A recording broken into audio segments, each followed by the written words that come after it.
It has momentum to it. So that, isn't it? And It's a great figured. sound. I think it has all that, and it probably has more than one. But I would say it's the theme. Then it's subjective, but I would say it's that theme of that point. Dreamed for. Yeah. But anyway, I just wanted to reemphasize: read your drafts aloud, protect the heartbeat, and remember. Let me just get that the search matters. The search matters more than your answer. Probably it can be more than one heartbeat. It can be the rhythm, the central image, the emotion, the sound, the theme. This is not an all-inclusive list. We could go on and add more and more what heartbeat is. Mhm. So we're going to go to this, and this basically will give you all what we're going to kind of try to get through today. If I got it all.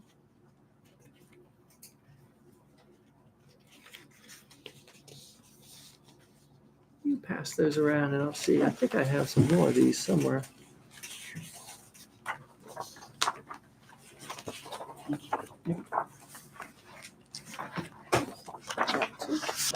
You kept Kinko's in business.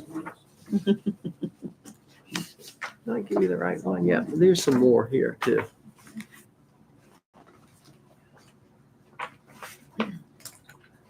So basically, I took a draft example and sort of took those through the elements.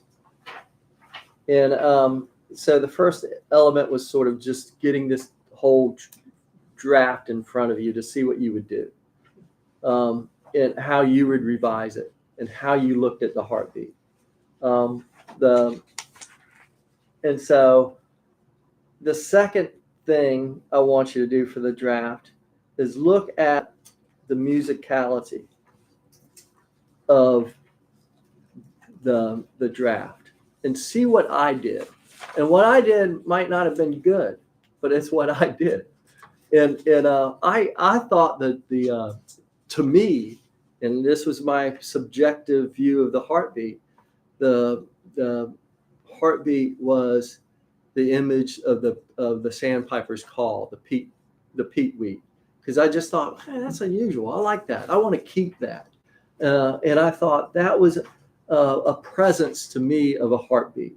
So the peatweed of the sandpiper became something I wanted to keep in the poem. Oh, I wanted to change the title, so I went to the Sandpiper song. I cut out there, interesting enough, because I kind of liked how flats worked with catch, and I kind of I liked the sound. But what I did, if you look on that under musicality, on the wind, on the sea, on the sand, I just thought that's where the incantation started for me. And so I sort of looked at, okay, that's where I'm going to play with. I'm going to play with that incantation, that mood that the draft has a potential to explore. And then I wrote on the wind, on the sea, on the sand, and turning and breaking and unfurling, our thoughts roll by, collapse, unfold, in hours alone with surrendering waves. What keeps the heart from hardening to stone? The peatweed of sandpipers. Yeah, and so I was working on the rhythm. I was working on the music and the sound, and so I was trying to look back at the elements that we use for music. The alliteration, the consonants, the assonants, the anaphora, the internal and in rhyme, and where can I find it? And I saw the stone and alone, the keeps and peatweed, the unfurling and turning, I'm still not convinced that I like it. I don't know. I'm still trying to revision it. Mm-hmm. And I don't know what I have, but it's sort of, that's the sort of work that we do, right? Is we look at the music of the poem, the musicality. What else is there something in that list under that musicality that I'm missing? Is that a list on your paper? It's a list on, I'm gonna send you this one too, because I don't Read see. it out for the. It's alliteration, consonants, Oh, okay. assonance, anaphora, internal, and in rhyme. Okay. And anything else that I should have there? Maybe that's it. I don't know. For musicality. For musicality. Maybe the meter and like the Yeah, standard beats. of meter. Yeah, the meter. Okay. Especially since it's like high, it's going out. Yeah. I always like, get to that point too in the draft where, when you're ending a poem, should you vary the meter, or where should you vary the meter for effect? Where should you do that? And, those thoughts come into play. And, does it become too precise, or is it supposed to be that precise? Sort of that question. So, how do you examine your drafts for sound is the question I want to ask, so we can get all our answers out to the people watching on Facebook. How do y'all do it for examining your drafts for musicality, for music?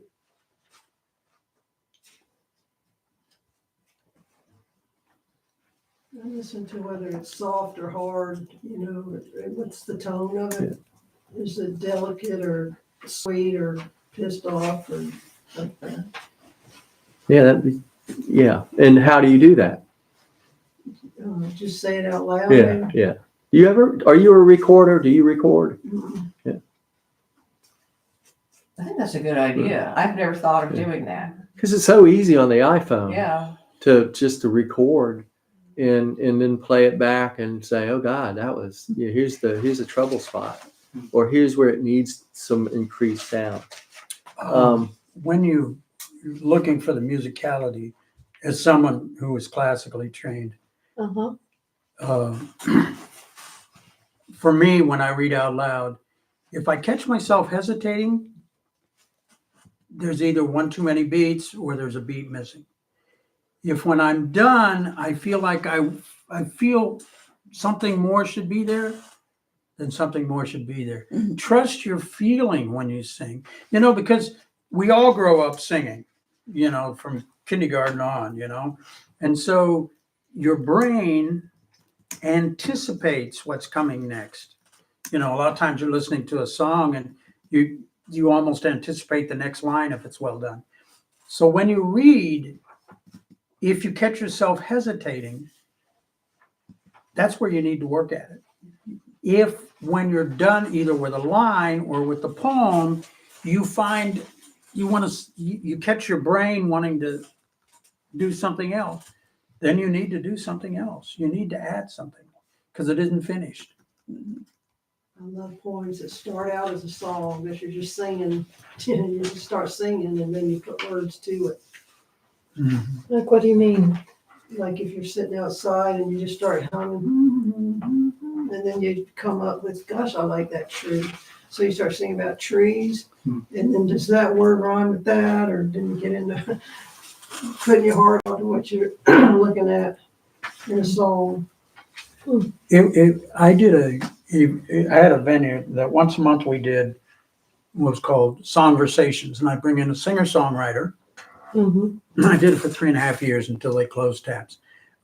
I bring in a singer. Many of the singer-songwriters, they heard a musical line in their head, and then they added the words. Mhm. There were ones that had the words, and then they tried to put it to music, but they told me overwhelmingly when they spoke. They said that when you have the words first, it's harder to come up with the music. That makes sense. But when you sense, hear the yeah. music and then add the words, because obviously a singer-songwriter wants musicality. Right. I mean, do you ever want your poetry to be discordant, to not sound pretty? Sometimes. Yeah, because I mean, based on your theme and what you're writing, yeah, certainly. And so all that, but musicality, and I want to remind people, although I'm presenting this in a sequence, it's not a sequence. And although I'm presenting it as like these are the categories, these are not the categories. There's a lot more. These are just some things I want you to consider. Don't we do all this, everything all at once? When you are really sort of used to looking at a poem, don't you just do it everything all at once? Because you dive into it, you see sound, and you see maybe something about the language that doesn't work, or you see you want to put it in a different tense, or you want to put it in a different perspective.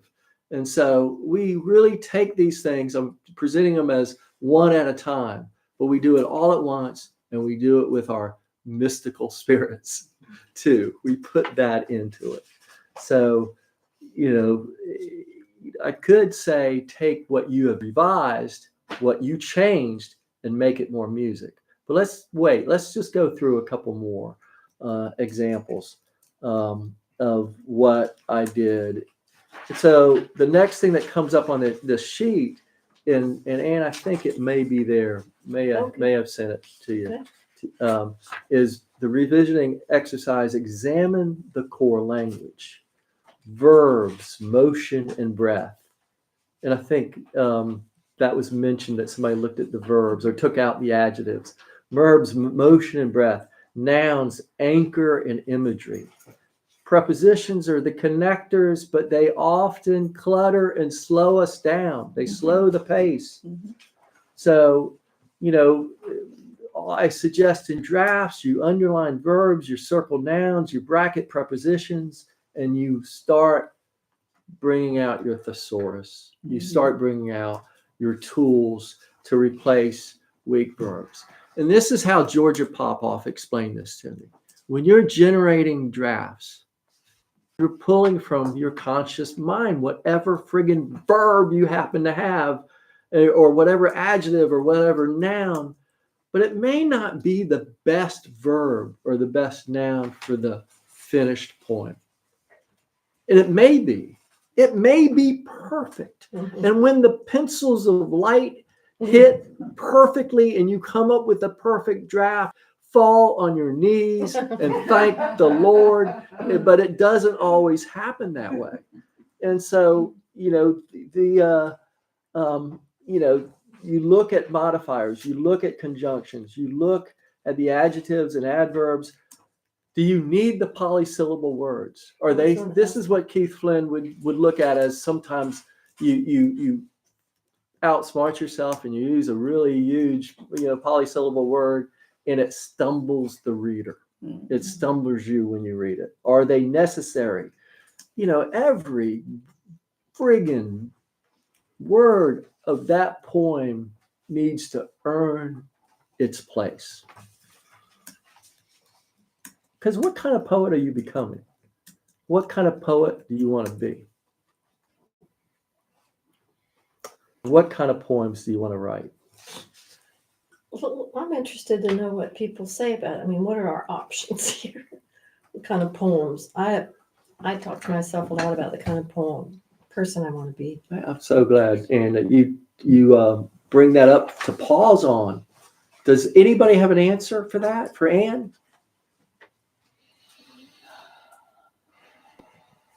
Because I'll answer my answer, but it's not going to be your answer.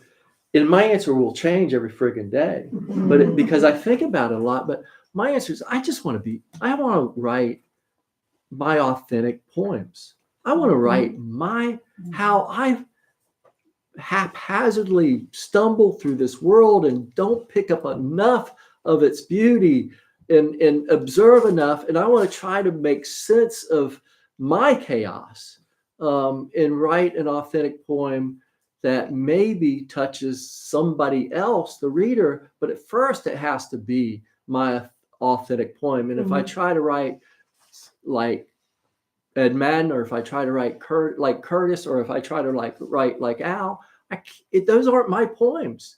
Those aren't my authentic poems. They're not. And so, what kind of poet am I becoming? I don't want to write a poem necessarily to get published. Even that, by God, if it's not going to be something that's really my values of what I think my aesthetic is, I want my aesthetic to get published. And that's and if it's good enough, it will. If it's good enough, it will. And so I want to be the artist that doesn't compromise my aesthetic and live my life claiming my poethood every day of my life. Because my poethood is just not being at the desk. It's not writing at the desk. It's living my life as a compassionate human being, trying to understand the world, trying to let my feelings soak it in, and then deal with the chaos of how I think about what should be happening, and letting my spirit connect with the world. And that's what I mean by it. But what do you mean? What kind of poets y'all want to become? Is the answer, and the questions that I think are important, for especially if there's any young poets watching today. Those are the things that I think are really important, and I think they're important through our lives. I'm gonna shut up, but that was a good rant. I enjoyed that rant. Great. Yeah, that was a good rant. I enjoyed the hell out of that rant. But no, tell me, what do y'all think about poethood, about claiming your poethood, about your aesthetic, that whole topic, before we go on? Some brave person. Well, I write for the authenticity. I write for the transformation it makes in me. I write for the truth, trying to get to the truth. I write for strength. I write to add beauty to the world. In my own little desk, I feel like I'm contributing good things to the world. I want to record some of the wonderful things that I've experienced and add honor to those experiences, because they're worth recording. And I intentionally write to become a richer, wiser person. And I think it does create a poethood. It does create a confidence. In the second book, I've developed more confidence in maybe my voice, and then you have more muscle to do things with. It's a little humility about it, a vulnerability. Let's poke that out. No, I love that. End. No, I love that, man. Thank you so much for sharing that. So, core language. We all do this, right? We all look at. I think we all do this. Don't we? We all go back and look at the verbs. We look at the nouns, and we examine whether we went 1, 2 prepositional phrases too far, and we slowed it down to a crawl. And it's now it's like really slow when you read it back, and all that I think is so important. So musicality, core language, presenting as a sequence. It's not a sequence. It's everything all at once, plus the mystical.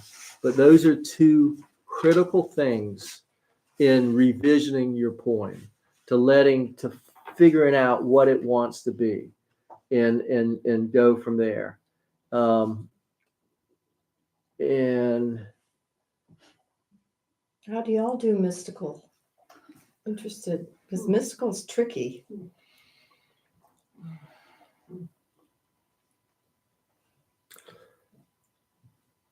Deep listening, breathing, breathe in the moment, breathe out the image. I do a lot of meditation, a lot of breathing, a lot of praying.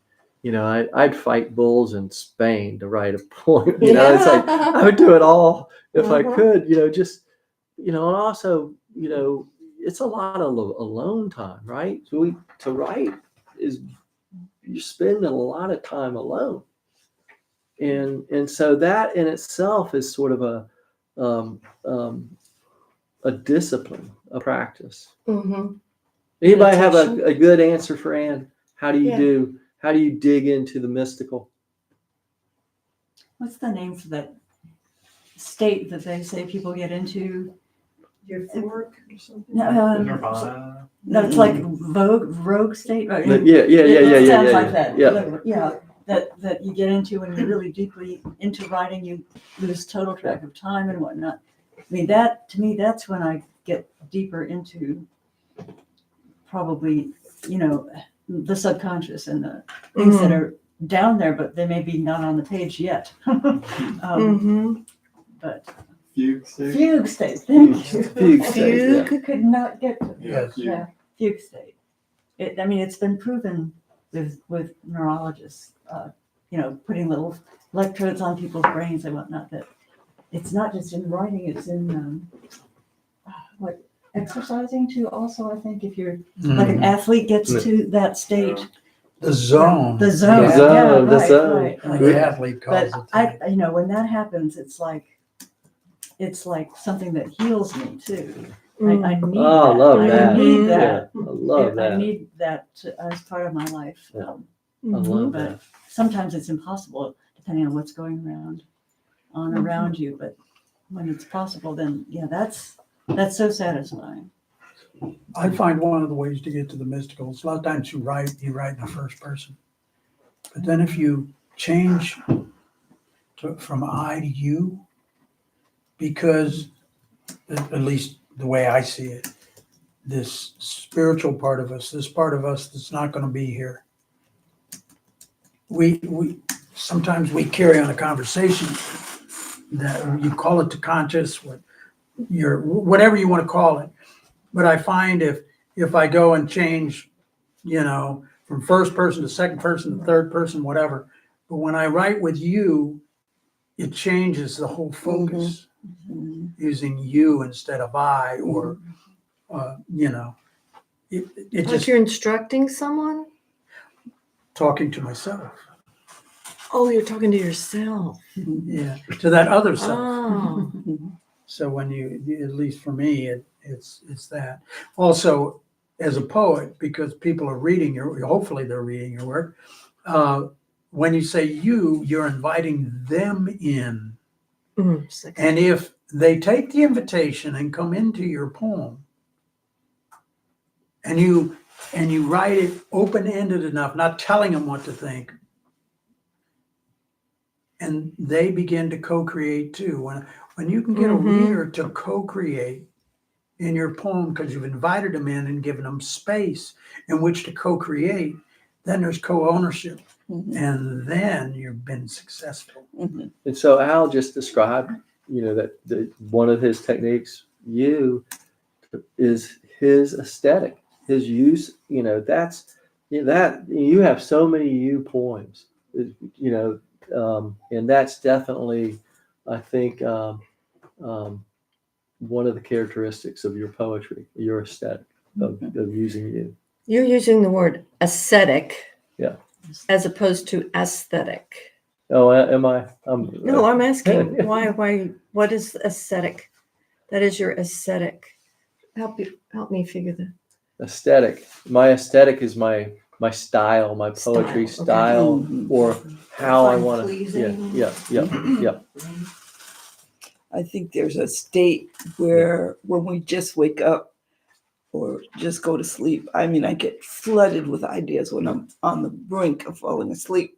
And I don't know if this is true, but they said that Albert Einstein rigged up some kind of thing so that when he was inventing things, he could go to sleep, and then when he went to sleep and his arms went down, the bell would go off, and he'd wake up and he'd be in that state, like you were saying, was it, you just say a fugue state? Yeah. Or that consciousness, that semi-conscious level layer of consciousness that we're on, that helps us to create.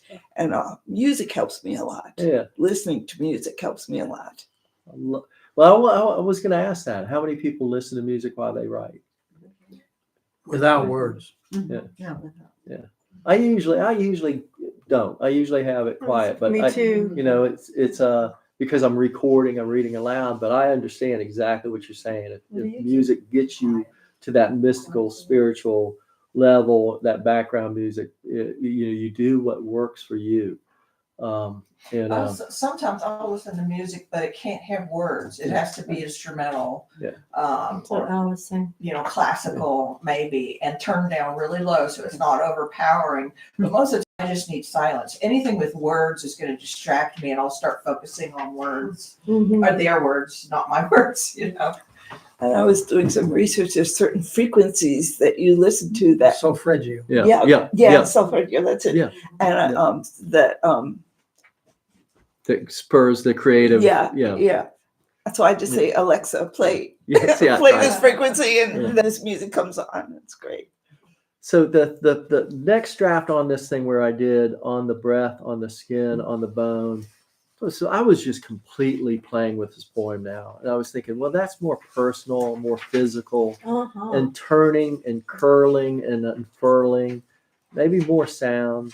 The pulse rolls by, squeezes, releases, hours beneath the battering waves, more violent there. What keeps the heart from calcifying the shell? Is calcifying better? I don't know.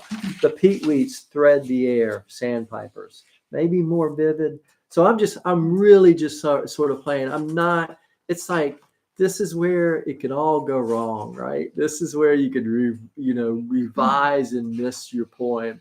But I'm still looking for it. I'm still trying to find it, and I'm not sure whether I will, but I have to go through this process to get to, I think, what the poem needs to become, to what the best poem I can write is. And I'm still searching for the aesthetic. I just want to tell you, it's not easy when you're doing this. And so the core language, the musicality, the core language are things I'm looking at. I'm still reading it aloud. I'm still recording it. I'm still looking for the mystical, even though I'm presenting it as a sequence, it's not a sequence. So the next thing is perspective and syntax.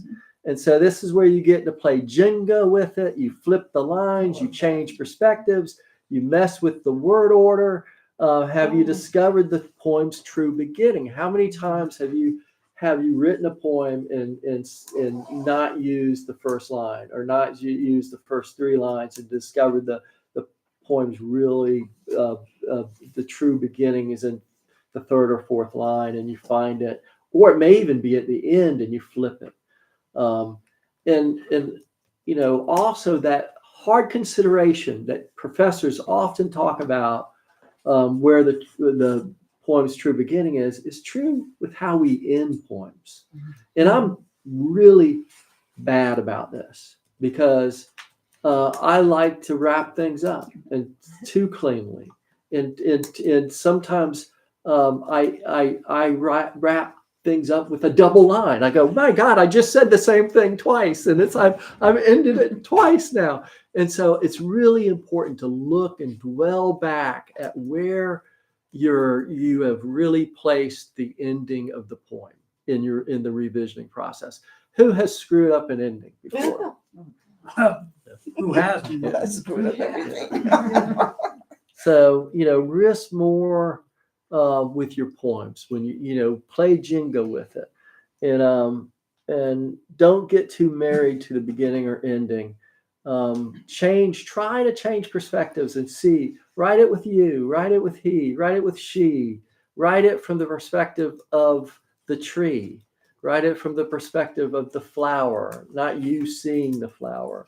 Think about how you can change it up. Revision that poem. So in my third draft on my example of working this poem through a process, the peat wheat calls me back, the sandpiper's cry. Mhm. I turn, I break, I keep unfurling. On the wind, on the sea, on the sand, in these hours alone with surrendering waves, the pulse rolls by, squeezes, releases.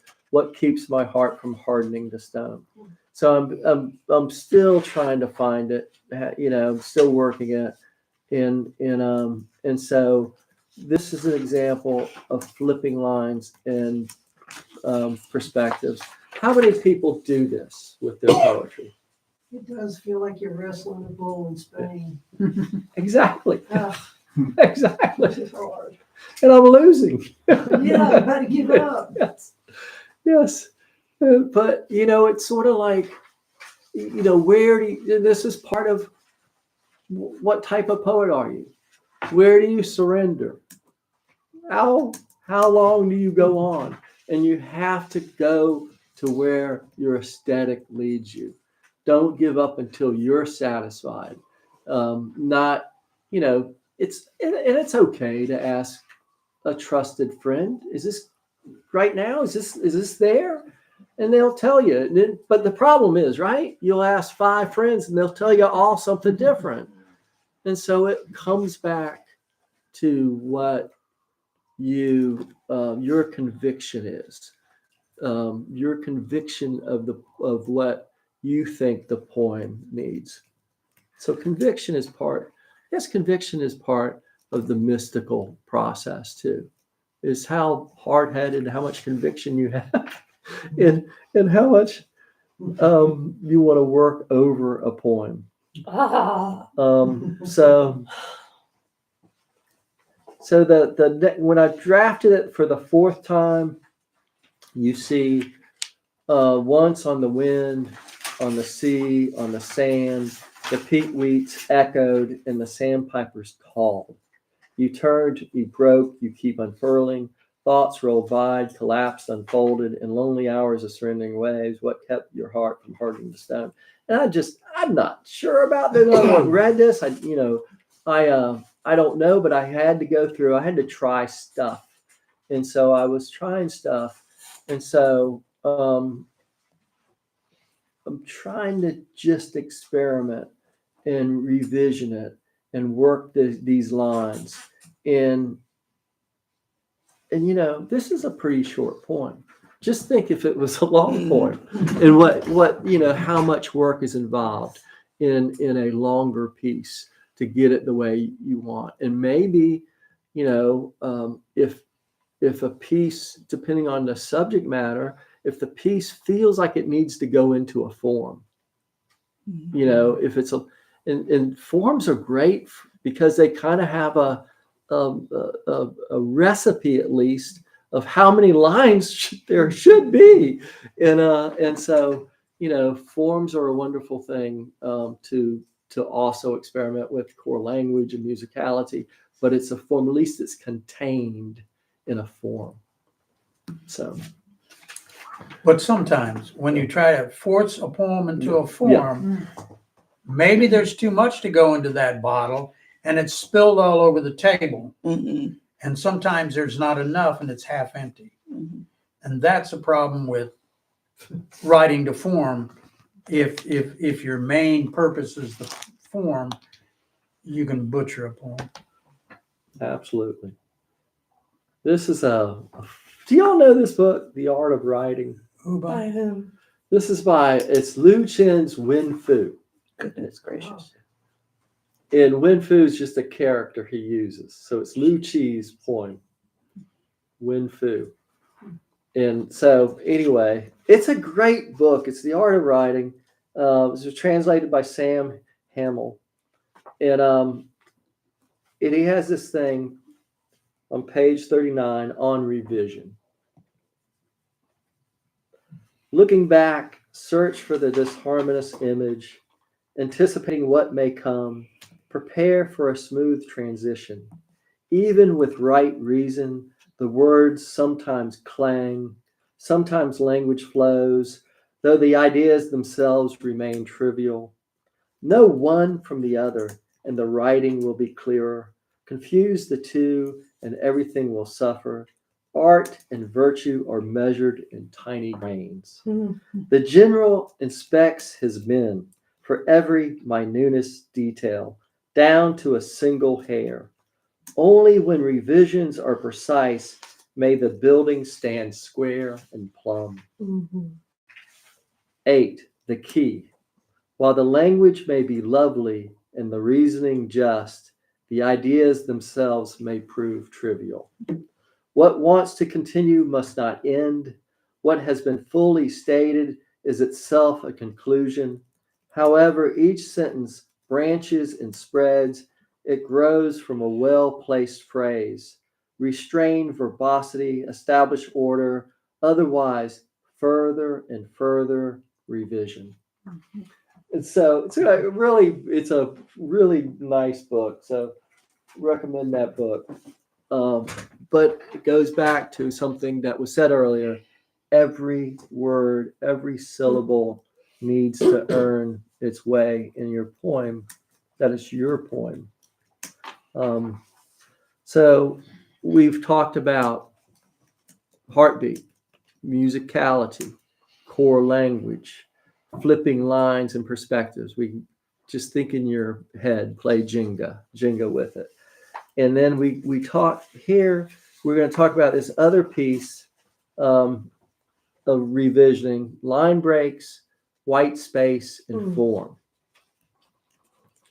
And so these are really hard decisions. How will your poem look on the page? Do you paint your page? Are you a prisoner to the left margin too often? What do you want? Are your enjambments working? Are you using them to their most, to their greatest benefit? Because it's a remarkable thing, these enjambments, where the line makes the brain go to the next line and it doesn't have a stop.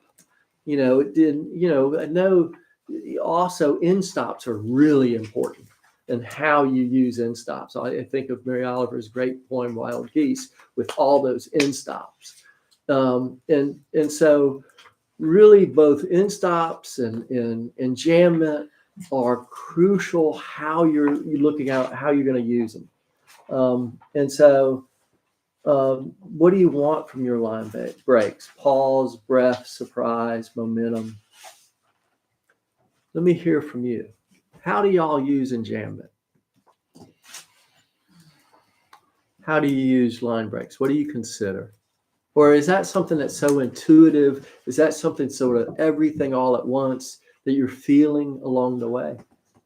For me, I'm looking for tension that can build. So, the most obvious places to make a line is anywhere can make a double meaning, or like the line itself has a meaning, but as soon as you read on to the rest of the enjam line, the meaning changes. But even if there's a tensity, like whatever that tension in the word, I just made up a new word. Yeah, that's a good word. One of my favorite line breaks is T.S. Eliot's "Do I dare eat a peach? Do I dare disturb the universe?" And "Do I dare eat a peach" is all one line, and then "Do I dare," and there's a line break right between "dare" and "disturb," which is not only like musically pleasing, but also it forces you to like question what comes after the verb, right? We've already seen "eat a peach," this very mundane thing. So like when you get to like disturb the universe, and the first time you read that, you're like, what? Like that, it's almost like shocking, and it allows for so much more impact because of that pause, because of that white space. Yeah. I love that. Thank you so much for sharing that. That helps everybody. I wanted to ask you, because in the very first draft that we played with, I was completely bothered by that catch being, so on the first line, what did you have in mind when you did that? Just so it kind of would catch in flats? Or Yeah. Like, what other purpose would it serve? Yeah. Like, it's just Is it I was just, I actually was By playing with the itself sound. alone? You know, that was the only purpose. That was the only purpose. 'Cause there was nothing Yeah, else that yeah. jarring in the whole Yeah, rest of the thing. yeah. I thought you're just trying to be weird. Yeah, Like, yeah, yeah. Okay. But also you have to be a little bit truthful with you too. I don't remember exactly, but I think it was more sound. But you know, it's sort of but also it was like literally it was such a, you know, I had lowered my standards to Mhm. generate that it was just something, you know, that I had not even really thought about a final version at all in terms of how it would look or react. And so it was definitely sort of play, still playing. Okay. Ruth, do you use indents? I'm trying to- Rarely. Yeah. In fact, until I joined the group that we both are in, Mhm. you know, I never left any white space within a line, and I'm still not comfortable doing that. Mhm. I'm just, you know, I've been so traditional all along. I tried once imitating, I think it's Mary Oliver, where things were angled down. So line here, and then come in with the next line, come in with the line after that. Staggered. Yeah, and someone looked at it and said, "Why are you doing that?" I thought, well, maybe that's not something I should do. Maybe that's a Mary Oliver thing, and that, you know, works for her, but it doesn't work for me. So I'm very hesitant about doing that. I haven't been very brave about. But Libby and Changing. Susan do it a lot. Susan, who comes out of design anyway, graphic Right. design, she's great that way. Mm. I don't think my creative juices go in that direction. But I need to experiment more. It's just, I haven't done a whole lot of experimenting.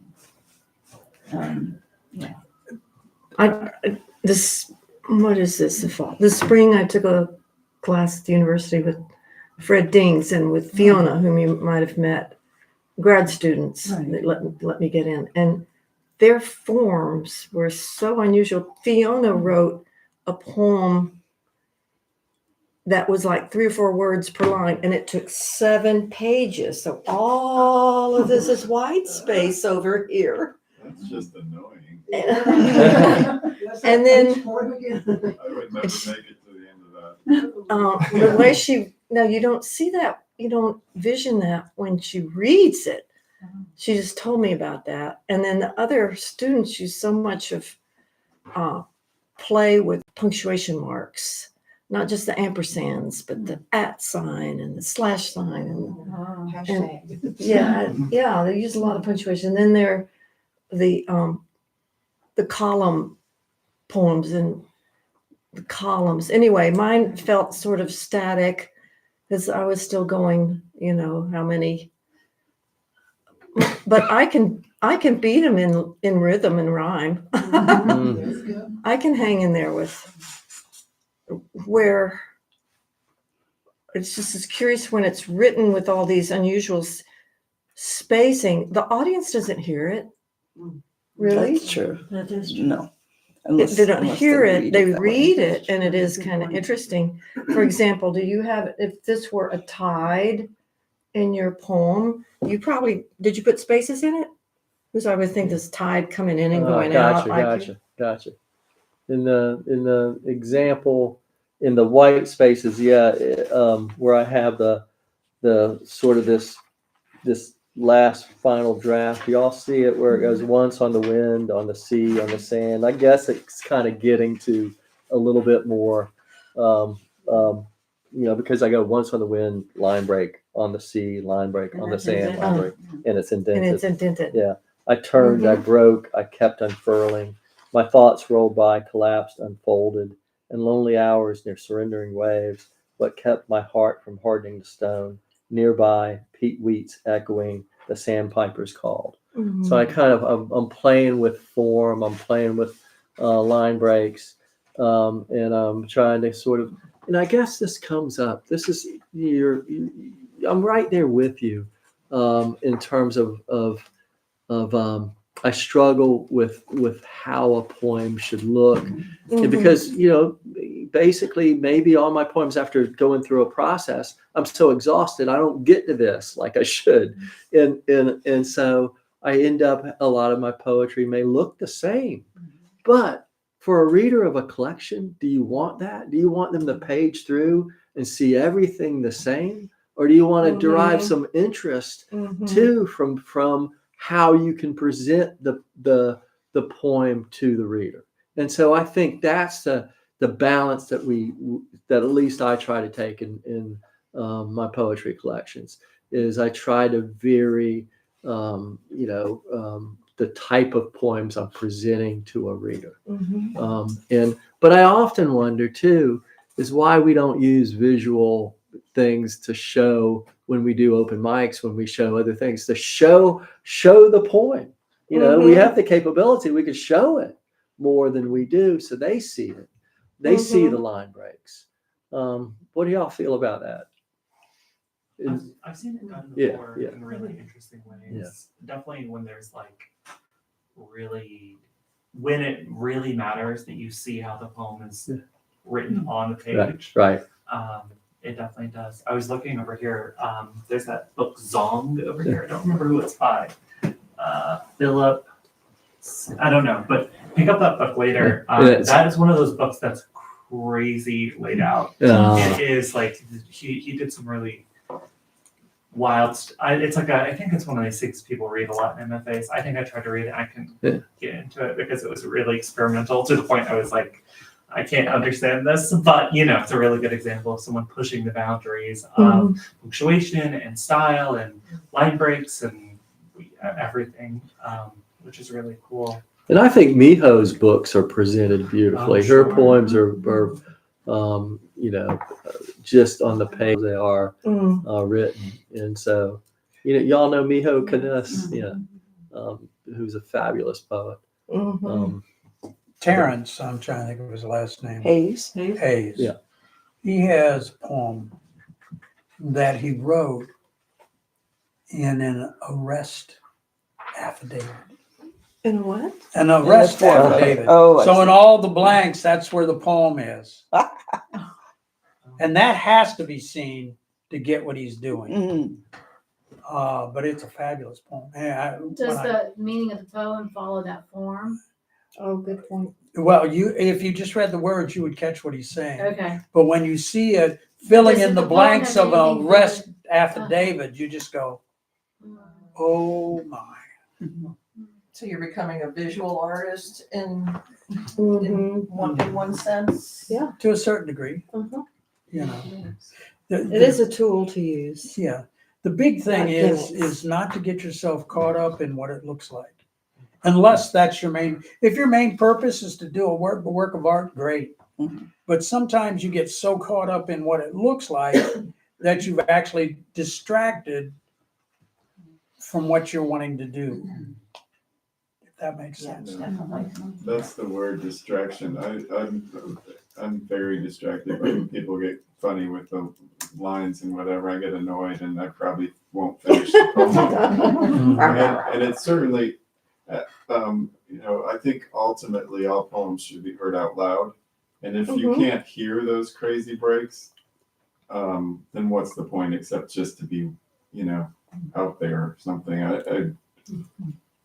I get you, but when they buy your book off the shelf, they're going to take it home and read it to themselves. Yeah. So that and they're going to read it silently unless they turn to their partner and read it aloud, which you hope they do. You hope they do. But if it can help them sort of immerse themselves in your poem by how it's presented. And I think Miho's a good example of that. I think she just does it with taste and it's not distracting. But yeah, I think it can, depending on who you are, it can seem too contrived, I guess. Yeah. Yeah, the reader can feel Yeah. toyed with. Yeah. That's Yeah. no one wants that Yeah. feeling. So I guess we have to balance all that, as our craft. And I mean, are y'all insulted by the term craft? No. Because some people are. Some people are. It depends on if craft is their most important thing. And then I just want to take it and throw it away. You got, not to be offensive to you out there. You go to some of these academic readings And it's like, they're just trying to be different because, they're still, they forget their liberal arts and they're trying to compete with scientists who only get published if they do something different. So they do something different and some of it's just crap. You just go like, really? Mhm. Really? And then Oops. it's different. But I'll tell you what, you're not going to be remembered Mm. besides from these few academics that published you, so you'd publish them. Mm. You're not going to be remembered in a decade Mm. or a generation. Nobody's going to be reading your work. It's going to be a doorstop somewhere or something. Someone's going to go to an estate sale and buy it in a box of books that the family didn't want. I'm sorry, but that's just the way I feel. No, that's good. So revisioning is all this and deep listening. It's how we ask this question of what sort of poet we're becoming. The elements that we talked about are elements that went down a sequence today, but they're everything all at once. And this is not an inclusive list. There's more. Right. And so let me ask your expertise. When we talk about musicality, examining the core language, perspective and syntax, line breaks, white space and form, talk about the heartbeat. What else should be on here? If I ever do this again, what did I miss? What needs to be talked about? One of the things that came to mind when you're talking about form, Yeah. is, when we say the word form, we think of like traditional forms or received forms, but also like every poem has a form, even if it's not a traditional form. So trying to put language to that form and why That's a great Al's point. and like Anne's point, if the poem looks really wild on the page or is doing something really experimental, it needs to be for a reason. It needs to be intentional. It's not just randomly done for for being like random, like or different. It needs to have some kind of intentionality behind it. And so thinking through like, okay, why are the lines all short or why are they all long? And even just being able to answer that question of like those form decisions, I think is really important to help you write the poem. And sometimes you can find the thing that's missing too. That's great. Do you use a lot of space, Evelyn, in your work? Indents? Not lately, but yes, I have in the past. And Cesura, what about you, Delia? No, I just started because you asked me to. You told me all about that class you were taking. I thought, well, whatever, I'll give it a shot. It is kind of fun, actually. It's like a But puzzle. just a little bit, because I just am more traditional, I guess, in a sense. I don't like gimmicks. And I'm not good enough to know where the real beauty ends and the gimmick begins. I'm not, but I'm open to it. Mhm. No, man, it's You're that very good. right there. You're That good. little bit of since I'm Irish and I'm full of self-doubt, that little self-doubt really means something to me, because both of us, we need to get to that point where we trust that self-doubt, right? To tell us if that's not, if that's not what we want to do, then that's okay. Okay, That's okay. And we take that and use it. okay. Maybe that's just telling us that that's just not us and that's not our authentic selves. We want to do it this way. And I think that's okay. But I mean, that's what I heard from that. What is that? Can I mention something? Yeah, I had a conversation with a friend of mine who runs a small press, and she was complaining about this, where like a lot of poets recently have become kind of notorious for making their own themes. Yeah. So like Jericho Brown made his own theme. I think Terrence Hayes had like the American Sonnet. So all of the young poets who are poetry, the first books, are trying to like make their own theme or not make their own form. Oh, And, their she was own forms, complaining that like, well, like the duplex. everything feels so, because it, leaning away from the gimmick, leaning away from trying to do something for the sake of doing something might actually make you stand out Yeah. for a publisher. Because that's what she was saying. She was like, it's all, she was like, oh, it's rare to get a poem that's just like a lyrical poem anymore. So everything's trying to do something so out there. Yeah, that's really, so I'm gonna kind of go into these concluding rant. Poetic craft should be joyful, right? This is what we spend a lot of time doing it. It should be joyful work. Poetic craft should be dedicated to growth because we want to improve. Yeah. Every day of our lives, we want to get something better. Poetic craft is deep listening. And it's just not deep listening to the poems. It's deep listening to the people we love. It's deep listening to the natural world. It's deep listening to somebody who needs to be listened to. That's what makes our poetry great, is listening. It is also mystical, mysterious, instinctual, and risky. We need to continue to take risks, but we also need to trust our self-doubt and our instincts. Does the poem manifest the poet we are becoming? Is it a poem only you could have written? In the language of your mom or your dad, or the language that you heard as a child, or the language that you've come to love as an adult. Man, just think how lucky every individual is. We have our coded family language that we can use. When the rare poem does filter through and arrives whole, kneel and give thanks, drink wine, mark the occasion, but remember, most will arrive from heartful work of generating, listening, and revisiting. I fail more often than I succeed, but I fail trying to become the poet I yearn to be. Mhm.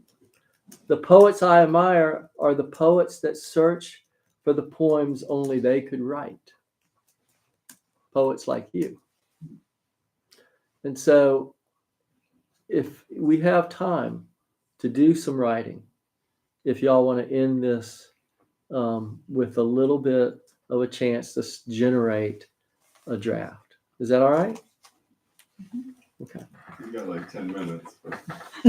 Oh, okay. What do you want? Or do you want to just open it up to just some dialogue or? I wouldn't mind. I wouldn't mind asking you a question. Yeah. I think my biggest problem with revision is after a while, I can't see the thing anymore. I'm just too close to it.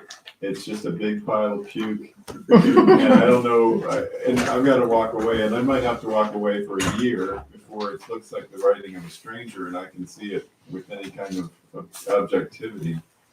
But I can see where there's a lot of tools here, and maybe that's what I'm lacking, but it,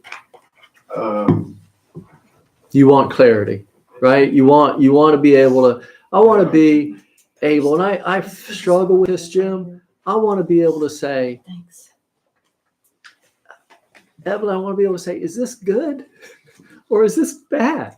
And be clear and know the difference, right? I want to be able to say, God, this draft is better, and not just be unsure of the difference.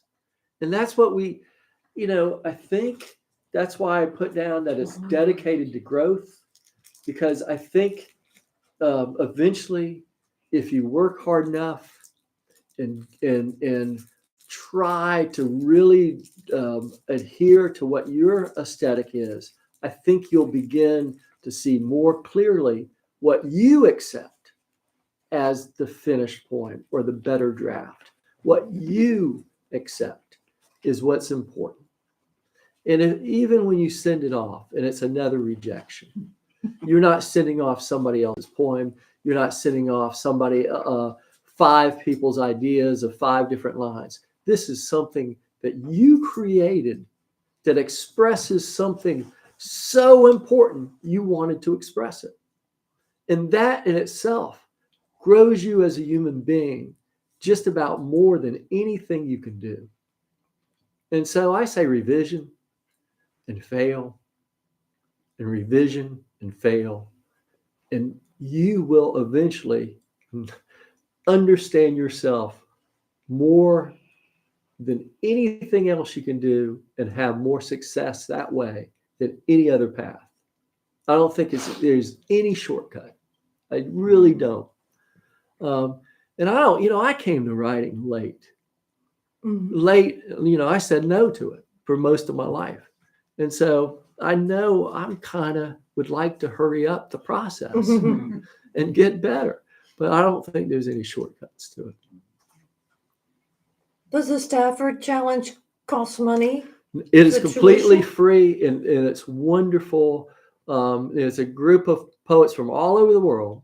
And you can have as much interaction with people. You can join small groups, or you don't have to. You can just submit your poem a day. And they don't have to be great poems. You're lowering your standards. You're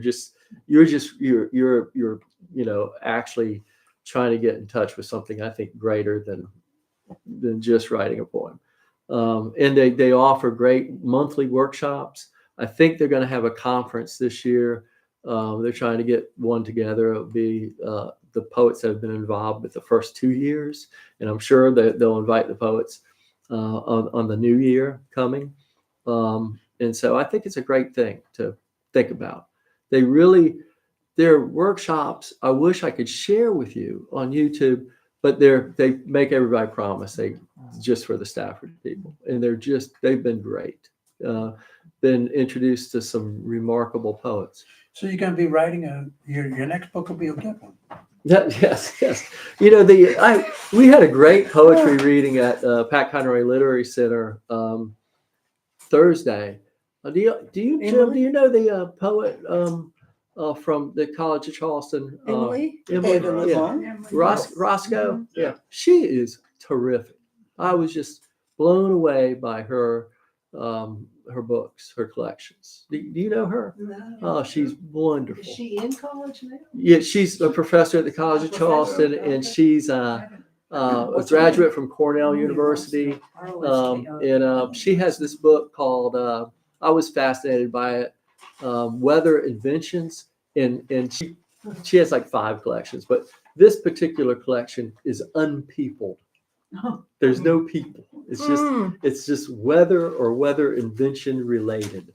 And so it's fascinating. Then another collection she's written has characters from Shakespeare.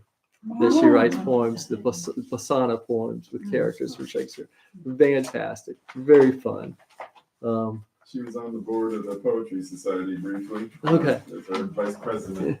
Yeah, I thought she was really nice. Yeah. And I know she's really, really probably busy. So, but I enjoyed her. Any other final thoughts before I pass out? One thing, I don't know if any of you know Paul Allen. He's a professor at the College of Charleston for a long time. And he said something to me that I think it made a lot of sense. And that is that nobody is a good judge of their own work. And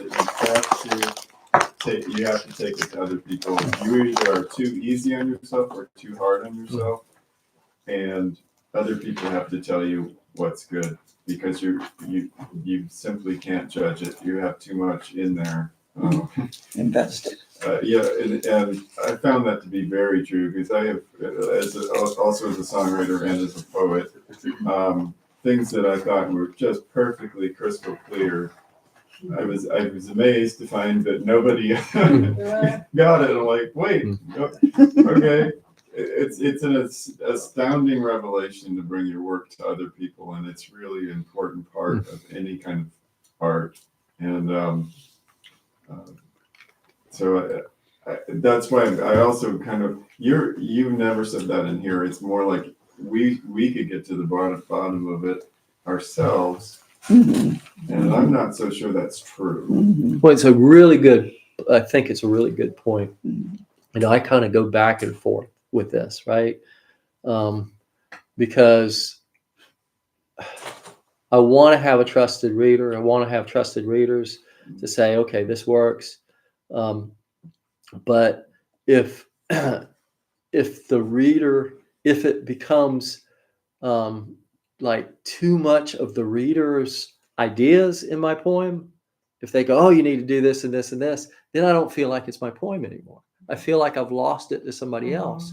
And so I go back and forth. And so I guess my trusted reader for a lot of my poetry is my wife.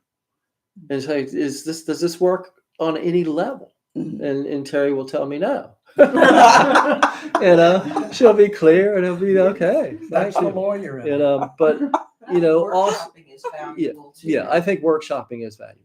Yeah, I A do. lot of poets are introverted, they don't want people or their opinions maybe, they just want to get to their authentic. Well, I think it's important to be edited. And when Yeah. people say, oh, I self-publish, I always ask them, did someone edit it for you? And if they say no, I don't even want to buy it. Okay. And I buy a lot of stuff because I have people come, I do a weekly event, I do monthly events, and I do a lot of other types of events, Yes, you Crastic and other things. So I buy a lot of books, probably 60 or 70 of them a year. But to allow yourself to be edited, you need two qualities. One is the humility to listen. Yep.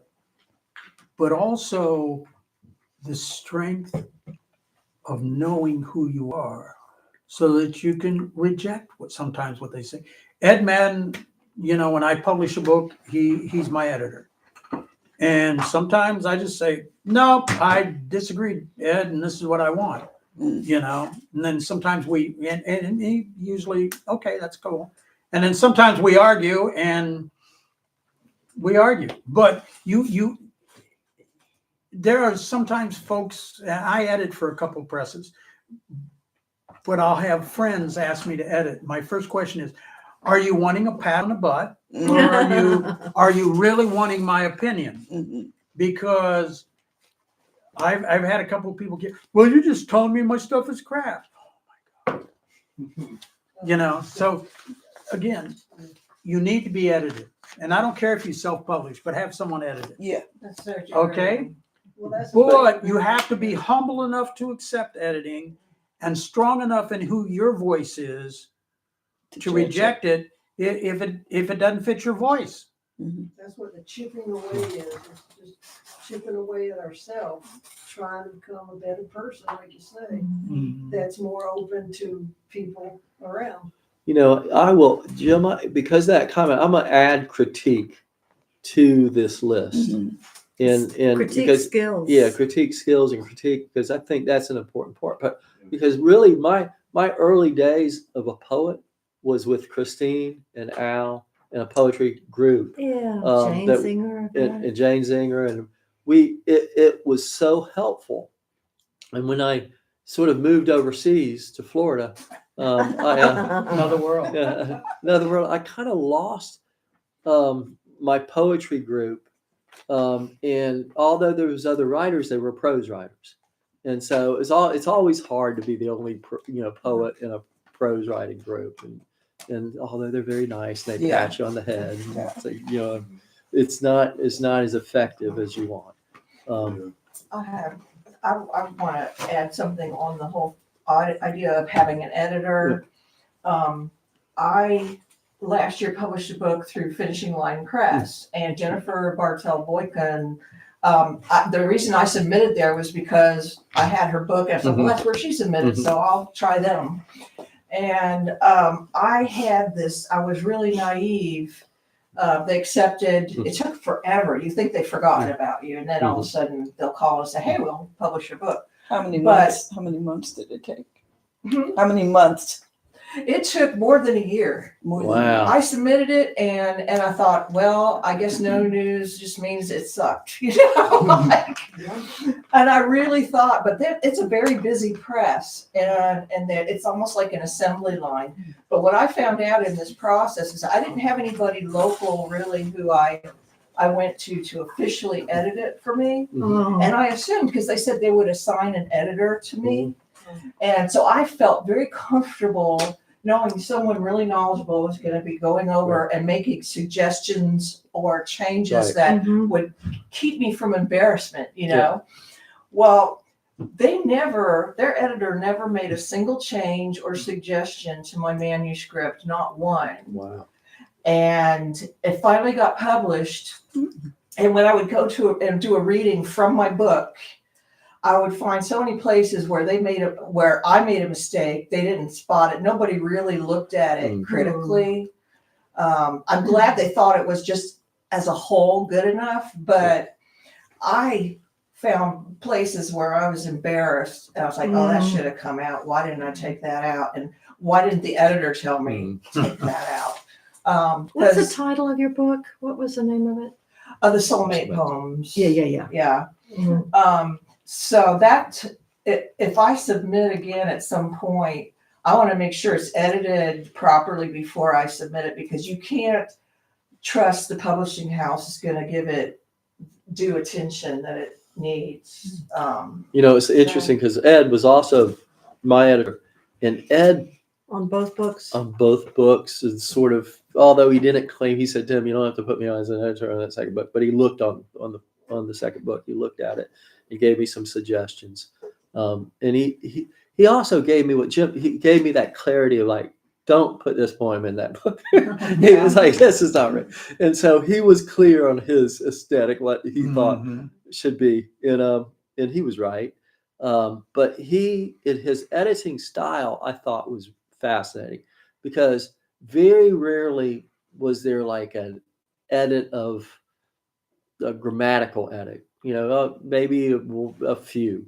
But what he would do is he would ask me questions, and he edited through questioning, and he improved several poems just because he asked a question in a certain spot in the poem to get me to realize the lines needed work. And I thought it was great. Kind of the Socratic method. Yeah, really. yeah, yeah. Yeah. So that's really important. Don't skip a good editor Yeah. and think that the publishing house is going to do it for you. That's a great point. Emily's publishing workshop a few weeks back just mentioned the same thing, that even though you might have a publishing house, you will find that you're doing a lot of your own, or find things that you wished had been edited. So great point. And I also know Everybody that that's brought that up. because they have this in praise of your poem or whatever, they would post new books on social media over and over and over again. And there might be 4 or 5 a day. That it's really the volume of titles they put out. I'm not criticizing Finishing Line Press, but I suspect that this is pretty common. Mhm. And I mean, they want to sell books, but you still have to do your role in marketing. And I have no constitution for self-promotion. I have a hard time with the selling part. So there's just a lot to consider if you want to be a quote unquote, published, have a book published or something. So it was a real learning experience for me, Good. Was that- That's what we want, learning. What was That's it what your- we're in it for, learning. What was, That's what we're in the process of writing for, to learn. mm-hmm. Could I say that? That's a homework Yeah. ending. Yeah, that is. That's good. Take that back. Well, I can't thank y'all enough for Oh, coming. thank you. I appreciate it. Y'all made this because the discussion I thought was rich. You put a lot into it, didn't you? You put a lot of All of this material is really good. I can I use hope this. It's really the Georgia Popoff. A lot of it came from her and her poetry. Look her poetry up. She's a wonderful poet, and she's a she was an editor, and she had this example of she brought the class, and it was somebody had submitted to, I forget the journal she was editing for, and it was a great poem. Oh my God, I think I have it, the poem, the original poem somewhere, and I loved it. I thought it was fine as it is. And she said, he submitted it, and I accepted it, but I saw it could be better if he changed these lines. And so it was risky. I probably don't, I shouldn't have done it, but I wrote him back and I said, look, we'll accept it and print it as is. But if you do this, I think it improves it. And she said, man, I took a risk. I didn't know. And he said, my God, you're right. And what she did really made a difference. And all she did was sort of, once you saw it, you saw exactly, there was a period in his poems where he had started lines with don't, and he ended some lines with don't. And so she sort of flipped it a little bit. So all the lines that sort of in these couple stanzas, these don't things, kind of don't, she lined them up on the right margin. She kind of manipulated the lines. And then, it read better. It looked better. It was really interesting. And it was just like, I don't know if I would have seen that, I guess when you're an editor, you start seeing stuff like that. And so I've started to look at my poems differently ever since she brought that example. Like later on in my last drafts, what are the opportunities? How can I make it work better? And so I just thought it was interesting. Are you back in a writing group? I'm really back with the South Carolina Societies. They reached out to a lot of different areas to start writing groups, and Jackie Markham has started a writing group, and I'm loving it to be in that group. It's fantastic. Yeah. And so I think the society, Jackie's a wonderful, you all know her poetry? Yeah, she's a wonderful poet. And Jacqueline Markham.